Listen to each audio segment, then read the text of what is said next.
Hello friends, welcome to Masha literary. Welcome to my channel. और आप अब हम लोग को इंस्टाग्राम में भी फॉलो कर सकते हैं। उसका लिंक मैंने डिस्क्रिप्शन में दे दिया है। So please do follow if you want to ask any question. और आप हम लोग को कमेंट भी कर सकते हैं। और अगर वीडियो अच्छी लगी तो do like, share and subscribe. तो आज हम लोग समरी करने वाले हैं ओड टू ऑटम पोएम का, जो कि लिखा गया है जॉन कीट्स के द्वारा। पोएम 1819 में लिखी गई थी और 33 लाइन की पोएम्स है, जो कि 3 स्टैंजा में डिवाइडेड है। और हर एक स्टैंजा 11 लाइन का है। और हर स्टैंजा की राइम स्कीम है A B C D E D C C E. Okay guys, जैसा कि इसके हेडिंग से पता चल रहा है, ये ओड टू ऑटम, ये एक ओड है। ये किड्स की आखिरी 6 ओड में से एक ओड है। जिन 6 ओड्स के लिए कहा जाता है कि इंग्लिश लिटरेचर में सबसे ज़्यादा पढ़े जाने वाली कविताएं हैं। ये जो 6 ओड जो लिखे हैं थे कि जॉन किट्स में। और उस ज़माने में जो ओड लिखी जाती थी, वो किसी चीज़ को ग्लोरीफाई, कोई भी स्पेसिफिक चीज़ को ग्लोरीफाई करने के लिए लिखी जाती थी।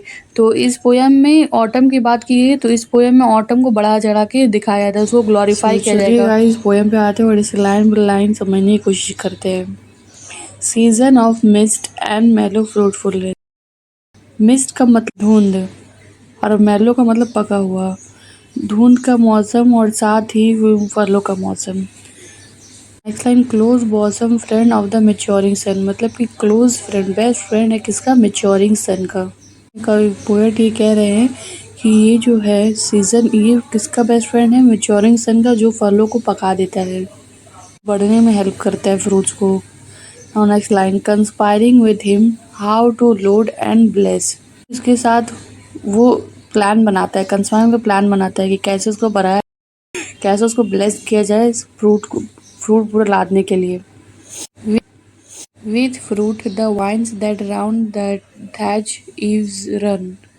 thatch eaves झोपड़े जो होते हैं, जो छतों के होते हैं। यानी आपने देखा होगा कि कई बार यहाँ क्या होता है कि झोपड़ों पे लताएं चढ़ जाती हैं। वो बेल जो ऊपर चढ़ जाती है, उनके ऊपर फल कैसे लगाए जाए, इस बात के लिए कंस्पायर कर रहा है। कौन? ऑटम सन के साथ कंस्पायर कर। To bend with apples the moss cottage tree. Friends, moss का मतलब होता है काय लगा। तो कॉटेज ट्रीज, कॉटेज मतलब झोपड़ी जैसा, झोपड़ी के जैसे जो पेड़ है, उन के ऊपर जो पेड़ है, उन पे कैसे एप्पल्स, और एप्पल्स के कारण क्या होगा? वो बेंड हो जाएंगे। And fill all fruit with ripeness to the core. और हर एक फल को आप क्या किया जाएगा? पकाया जाएगा उसके कोर तक, अंदर तक, पूरी तरह से पूरे हर एक फल को कैसे पकाया जाए, इस बात की भी साजिश की जा रही है, ताकि उसको प्लान बनाया जा रहा है। To swell the gourd, gourd का मतलब होता है कद्दू। जैसे कद्दू को स्वेल किया जाएगा, कैसे उसे फुलाया जाए, कैसे कद्दू को बड़ा किया जाए। And plump the hazel shells with a sweet kernel. Hazel जो यानी हेजल नट, एक नट तरह के नट्स होते जो आपने देखा, तो कैसे उनकी शेल्स है, उन्हें कैसे प्लम किया जाए, उन्हें फुलाया कैसे जाए विद स्वीट कर्नल। उनके अंदर एक नट को भर के स्वीट कर्नल, जो उसका हेज़लनट का नट जो अंदर में खाया था उसको नट, तो एक तरह कली को बुलाए, तो कैसे उसके अंदर शेल्स को फुलाया। To set budding more and still more later flower for the bee. Friends, यहाँ बेड का मतलब क्या होता है? बर्ड का मतलब होता है नई नई कलियाँ जो खिलती है बर्ड, तो कैसे कैसे धीरे धीरे और भी ज़्यादा कलियाँ होंगी कि मोर लेटर फ्लावर बहुत, और लेटर वो फ्लावर बन जाए किसके लिए? बीज के लिए। आपको पता होगा मधुमक्खियाँ क्या करती है? फ्लावर से कॉलन लेते हैं और उनसे हनी बनाती है। नए नए फ्लावर्स उगाए जा रहे हैं स्पेशली उन बीज के लिए। Until they think warm days will never cease. और तब तक होगा जब उनको मक्खियों का ऐसा कि ये जो गर्म मौसम है, ये जो ऑटम का सीजन है, कभी खत्म ना हो। For summer has over brimmed their clammy cells. क्योंकि समर के मौसम में ओवर ब्रिम्ड यानी बिल्कुल छोड़ कर भर दिया है, देयर क्लैमी सेल्स, यानी अगर एक तरह से देखें तो मधुमक्खी की छत्त में छोटे-छोटे छेद जो होते हैं, वो एक तरह के सेल्स की तरह होते हैं और वो पूरी तरीके से हनी से बहाने से लबालब भरे हुए हैं। यानी इतना शहद हो गया उनके पास हो गया, उनके पास उनको लग कि जो ऑटम सीज़न वो कभी कविता भी नहीं, ये तो हमेशा के लिए है। इतना हो जाएगा। तो यहाँ पर ये फर्स्ट स्टैन्ज़ा खत्म हुआ। आप आई होप आपको समझ में आएगी। अब नेक्स्ट स्टैन्ज़ा की तरफ बढ़ते हैं। स्टैन्ज़ा में पोएट ने डायरेक्टली ऑटम से बात करते हैं एक लेडी की तरह। तो यहाँ पर ऑटम को पर्सोनिफाई किया गया है। ऑटम से डायरेक्टली कन्वर्सेशन कर रहे हैं पोएट। एज अ लेडी उनको दिखलाया गया ऑटम को। So start. Who had not seen the oft एमिड the store. तुम पोएट कह रहे तुम्हें किसने नहीं देखा है, किसने नोटिस नहीं किया है। कहाँ पर? I am at the store, अपने स्टोर के बीच में जहाँ तुम सबसे ज़्यादा रहती हो, वहाँ तुम्हें किसने नहीं देखा है। Sometimes whoever seeks abroad may find thee sitting carelessly on a granary floor। यानी कि कभी कभी क्या होता है कि जो इंसान तुम्हें दूर कहीं ढूंढ रहा होता है, अब्रॉड मतलब दूर, उस जगह से कहीं दूर ढूंढ रहा होता है, तो मगर वहाँ नहीं होगी तो कहाँ होगी? दे दे सिटिंग केयरलेसली, केयरलेसली बैठी होगी ऐसे ऐसे जहाँ पे ग्रीन को सोक किया जाता है, उसको ग्रैनरी बोलते हैं। तो ग्रैनरी फ्लोर में तुम वहाँ पर केयरलेसली बैठी होगी। The hair soft lifted by the winnowing wind.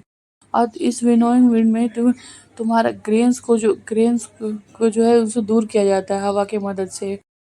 वही हवा जो विनोइंग विंड में प्रोसेस की जाती है, वो तुम्हारे बालों को वहाँ से हवा से सॉफ्टली उठाती है, हर एक लट को अलग कर देती है। और on a half ribbed furrow sound asleep. ये फ्रेंड्स, फरो का मतलब क्या होता है? जो खेत को जब जोता जाता है, लंबी लंबी लाइन जो बन जाती हैं, उन्हें ही फरो ही कहा जाता है, उन्हें ही फरो कहा जाता है। और तो उन्हें उन्हें क्या था, ये जो थे यहाँ पे जो हाफ रिब्ड थे, उन्हें पूरी तरीके से नहीं किया गया। तो वो नहीं रिब्ड फरो में सो रही होगी। साउंड असली मतलब सो रही होगी। कौन? Autumn season. Drowsed with the fume of poppies. Drowsed मतलब कि एक तरीके से कहे तो नशे में चूर हो गए। किसे? Fume of poppies. Fume of poppies एक तरीके से फ्लावर होते हैं जो कि सेंट जो होते हैं वो बहुत टॉक्सिक होती है इसकी सेंट, तो उससे नशा होता है। तो उन्हीं की खुशबू को सूंघ कर तुम एकदम नशे में हो गए होगे। तुम अभी भी तुम फील्ड में हो, इसीलिए शायद तुम अभी भी फील्ड में हो, तो नशे में हो, इसीलिए तुम शायद सो भी गई हो। While thy hook spreads the next sweat and all its twinned flowers। या ये तुम्हारा जो हुक है जिससे तुम घास काट रही हो, हुक घास काटने के लिए औजार होता है, उसको हुक कहते हैं। तो तुमने उसे बगल में रख दिया है, इसलिए जो अगला बैच है वो बच गया है, स्पेयर हो गया है, और साथ ही उसके जो फूल है वो भी बच गए हैं। यानी कि तुम कुछ सो गई थी और तुम न्यू क्रॉप्स जो आए थे करने वो नहीं कट पाए।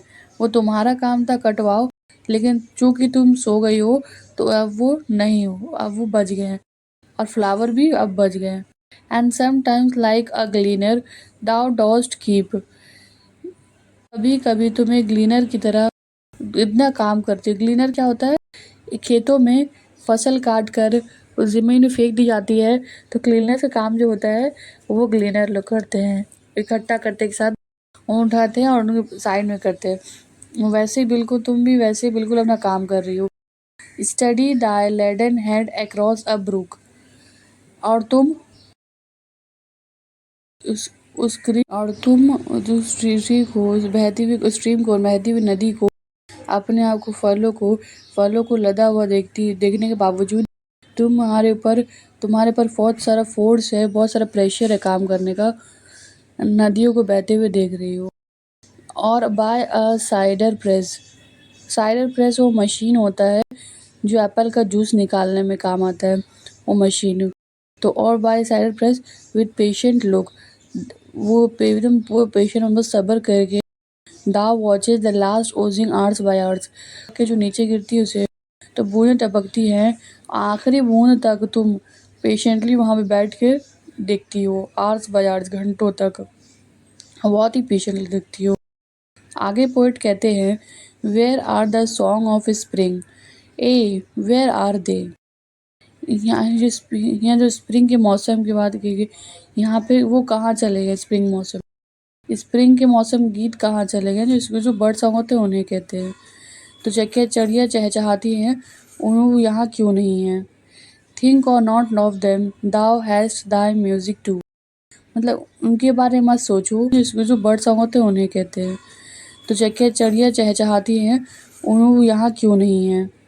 Think or not of them thou hast thy music too. मतलब उनके बारे में मत सोचो, क्योंकि तुम्हारे पास भी अपना म्यूजिक, खुद का म्यूजिक है। तुम्हारे पास अपना एक खुद का संगीत है। और तो अगर स्प्रिंग के पास अपना म्यूजिक है तो तुम्हारे पास भी अपना म्यूजिक है। While barred clouds bloom the soft dying day. Soft dying day यानी मरता हुआ दिन। मरता हुआ दिन कब होता है, जब इवनिंग का समय होता है। जो इवनिंग के समय आसमान में बड़े काले बादल छाते, वो ब्लूम करते हैं, वो यानी फैल जाते हैं। And touch the stubble plains with rosy hue. Stubble pens में क्या होता है, जब फसलों को काटा जाता है, एक तरीके से उनका जो नीचे का जो हिस्सा है वो बचता है, उसे ही स्टबल कहा जाता है। जो स्टबल पेन्स है उस पर सूरज की शाम की जो रोशनी पड़ती है वो बिल्कुल रोजी हुई की तरह है, यानी एक तरीके से कहे तो फूल जैसी रोशनी पड़ती है, वो पूरा फील्ड जो है चमक उठता है। Then in a wailful choir the small gnats mourned। तो गाइस वेलफुल क्वायर का मतलब होता है रोता हुआ गीत, सैड सॉन्ग जो कहते हैं उसे। और स्मॉल नॉट्स gnats जो होता है, gnats एक तरह के इंसेक्ट, इसको कहा जाता है। तो ये gnats जो है ये मौन कर रहे हैं, दुख मना रहे हैं, कैसे, वेलफुल क्वायर से, अपना एक दुख भरा गीत गा के। Among the river swallows। River swallows उन पैरों को कहा जाता है जो पानी के नीचे से निकल आए हैं, जो पेड़ पानी में उगाते हैं उन्हें रिवर swallow कहा जाता है। तो ये gnats जो हैं उन्हीं पेड़ों में बैठे हैं और गा रहे हैं। born aloft और sinking as the light wind lives or dies। और ये जो रिवर swallows होते हैं वो इतने लंबे होंगे होते कि कितने दिन जिएंगे, ये कैसे डिसाइड होता है, तो उस लाइट विंड से, उस बहती हुई हवा से, वो ज़ोरों से बहती है। और क्या होता है, ये पेड़ होते हैं ये टूट जाते हैं या डूब के मर जाते हैं। लेकिन अगर धीमी हवा होती है तो ये पेड़ और बॉर्न अलोफ्ट रहते हैं, ना सीधे खड़े रहते हैं और धीरे धीरे बड़े हो जाते हैं। And full grown lambs loud bleat from hilly bourn. और वो जो पूरी तरीके से बड़े हो चुके हैं भेड़ हैं जो हैं, वो क्या करते हैं, वो ब्लीड करते हैं, यानी अपनी में मियाते हैं। अपनी कहाँ से निकालते हैं, उस उस फैन से जहाँ पे वो रहते हैं, हिल्स के ऊपर, यानी पहाड़ के ऊपर। ये जो इंक्लूजर्स है, इनके घर है, वहाँ से उनकी मैं की आवाज़ आ रही है। Hedge cricket sing. And hedge का क्या मतलब होता है, फेंस। फेंस के पास जो क्रिकेट्स है, इंसेक्ट है, वो भी गा रही हैं। And now the with treble soft the red breast whistle from a garden aloof croft. यानी ब्रेस्ट जो है वो एक तरह की बर्ड होती है। ये सॉफ्टली, ट्रबल सॉफ्टली क्या करती है, विसल करती है। इसकी आवाज़ एक तरह सीटी की तरह है, धीरे से विसल करती है। कहाँ से, फ्रॉम अ गार्डन क्रॉफ्ट, छोटे से गार्डन से। And gathering swallows twitter in the skies. और साथ ही जो swallow बर्ड होते हैं, उनकी जो एक रूप जो होती है, वो आसमान में, ग्रुप जो होती है वो आसमान में गाती हुई चली जाती है। यानी जो सभी इंसेक्ट है, सभी बर्ड हैं, सभी एनिमल्स हैं, वो किसी ना किसी तरीके से ऑटम को पहचानती हैं और ऑटम सीज़न को सेलिब्रेट करती हैं। और इन सभी की जो आवाज़ है, ये सब फॉन्ट्स ऑफ ऑटम है। जिस तरह का स्प्रिंग के सीज़न की खुद की आवाज़ है, उसी तरीके से ये सभी सारे सॉन्ग क्या है, ये ऑटम के सॉन्ग हैं। फ्रेंड्स, यहाँ पर ये पोएम ख़त्म होती है और पोएम में बेसिकली सिर्फ ऑटम के सीज़न में बताया गया है, उसकी तारीफ़ें की गई हैं और साथ ही उसे स्प्रिंग से भी कंपेयर किया गया एंड में। और जो कि उसका इफ़ेक्ट होता है, विंड का इफ़ेक्ट होता है। वो फल है, सब्जियां हैं, पेड़ पौधे हैं, जो इंसेक्ट्स हैं, बर्ड्स हैं, उन सभी का असर होता है। ये इस पोएम ने बताया है, बहुत ही ब्यूटीफुली समझाया है किड्स ने। तो फ्रेंड्स ये थी कि जॉन किड्स की बहुत ही प्यारी पोएम ओड टू ऑटम। तो thank you for watching till the end. Please do like and share and please do subscribe and thank you.